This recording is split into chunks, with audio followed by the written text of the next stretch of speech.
एक शख्स घर आया तो उसकी बीवी ने कहा, हमारे गुस्ल खाने के पास जो दरख्त है उसे कटवा दो। मेरी गैरत गवारा नहीं करती कि जब गुस्ल कर रही हूं तो परिंदों की नज़र मुझ पर पड़े। वह बीवी की इस बात से बहुत मुतासिर हुआ और दरख्त कटवा दिया। वक़्त गुजरता रहा। एक दिन वह खिलाफ़े मामूल अचानक घर आया तो देखा बीवी किसी मर्द के साथ मशगूल थी। उसे बहुत दुख हुआ। वह अपना घर बार छोड़कर बगदाद चला गया और वहां अपना कारोबार शुरू कर लिया। अल्लाह ने कारोबार में खूब बरकत दी और अपने रोज़ अफ़ज़ों कारोबार की बदौलत वह बगदाद के सरकर्दा शहरियों में शुमार होने लगा। यहाँ तक कि बगदाद के कोतवाल तक रसाई भी हासिल कर ली। एक दिन कोतवाल के घर चोरी हो गई। पुलिस ने मुजरिम का सुराग लगाने और पकड़ने की बहुत कोशिश की, लेकिन नाकाम रही। उसने देखा कि एक शेख का कोतवाल के घर आना जाना है और कोतवाल उनकी बेहद ताज़ीम करता है। लेकिन एक बात उसकी समझ में नहीं आती थी कि शेख आधे पांव पर चलते हैं, पूरा पांव जमीन पर क्यों नहीं रखते।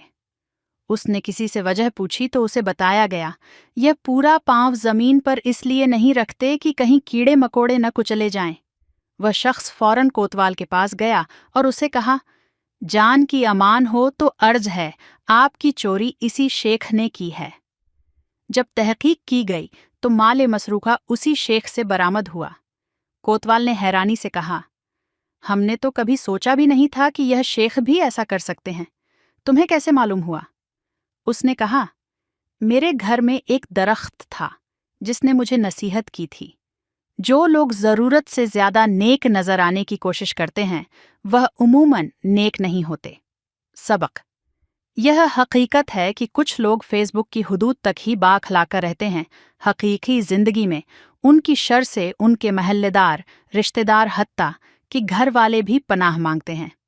ऐसे अखलाक़व नेक नामी का क्या फ़ायदा जिससे सिर्फ वही लोग फ़ायदा उठाएं जिनका आपकी प्रैक्टिकल लाइफ से कोई वास्ता ही नहीं। अक्सर ऐसे किरदारों से वास्ता रहता है कि ज़रा सा झगड़ा किया हुआ वह अपनी कमीनगी पर उतर आते हैं। ज़रा सा इख्तिलाफ करके देख लें किसी से, अपनी टाइमलाइन पर मौसूफ क्या बने होते हैं और हकीकत में क्या।